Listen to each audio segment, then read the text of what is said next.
அனைவருக்கும் வணக்கம். நம்ம இன்றைக்கி பார்க்க போகிற டாபிக் பார்த்தோன்னா 10th புக்கில் புதுசாக ஆட் ஆன டாப்பிக்கு மேகம். இதை எழுதினவர் நாகூர். இது ஒரு கவிதை பேயத்தில் வந்திருக்கோம். மேகம் நம் கூரையாகவும் இருக்கின்றது, வானத்திற்கு அழகு செய்வது மேகம். பாரதி அந்தி வானத்தை மேகத்தை அழகுணர்ச்சியுடன் வர்ணிக்கிறார், யாப்பையே மறந்து விடுகிறார். மேகத்தை தூது பொருளாகவும் கவிஞர்கள் கொண்டாடுகின்றனர். மேக சந்தேசம் என்னும் காளிதாசர் காவியமே ஏற்றினார். மேகம் நம்மை வெயிலிருந்து பாதுகாக்கிறது, நமக்கு மழை தருகிறது, நமக்கு அழகு காட்சி வழங்கி வியக்க வைக்கிறது. மேகத்தை பற்றிய கவிப்பார்வை ஒன்றை காணலாம். மேகங்கள் மிகவும் மென்மையானவை, இதை முகிழ்க்கும் மழையின் கன்னம் போல அல்லது காது குருத்து போல. எனினும் மேகங்கள் துணிச்சலானவை. முதுகை கொடுத்து சூரியனை மறைக்கும் போது மேகங்கள் மிகவும் கருணையுள்ளவை. தாகங்கள் தீர்க்கும் போது மேகங்கள் மிகவும் அழகானவை. மலை முகடுகளில் நடைபயிலும் போது மேகங்கள் ரொம்பவும் அற்புதமானவை.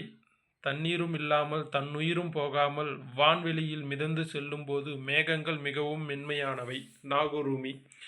இவருடைய இயற்பெயர் பார்த்தோன்னா முகமது ரஃபி எனும் இயற்பெயரை கொண்டவர். நம்மளுக்கு இந்த இயற்பெயர்கள்லாம் கொடுத்து பொறுத்துக்க சொல்லலாம்.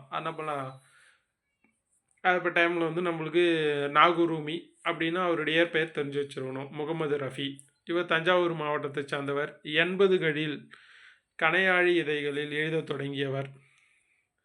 கவிதை, குறுநாவல், சிறுகதை, மொழிபெயர்ப்பு என பல தளங்களில் இவர் தொடர்ந்து இயங்கி வருபவர். சுய முன்னேற்றம் பற்றி எழுதியும் பேசியும் வருபவர். இவர் ஆங்கில பேராசிரியராகவும் பணியாற்றி ஓய்வு பெற்றவர்.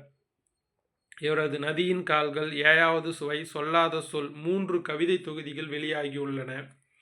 மொழிபெயர்ப்பு கவிதைகள், சிறுகதை தொகுதிகள் ஆகியவற்றிலும் கப்பலுக்கு போன மச்சான் என்னும் நாவலையும் படைத்துள்ளார். நம்மளுக்கு கொஸ்டின் எப்படி கேட்கலான்னா,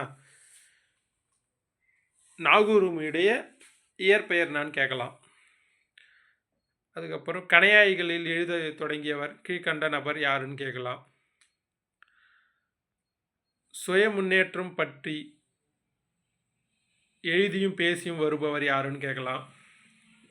அதுக்கப்புறம் 3 கவிதை தொகுதி, நதியின் கால், ஏழாவது சுவை, சொல்லாத சொல், கப்பலுக்கு போன மிச்சான். இதில் பொருந்தாதது எதுன்னு கேட்கலாம். கப்பலுக்கு போன மச்சான் என்ற அது நாவலா, குறுநாவலா, சிறுகதையா, கவிதையான்னு கேட்கலாம். அது ஒரு நாவல். நன்றி.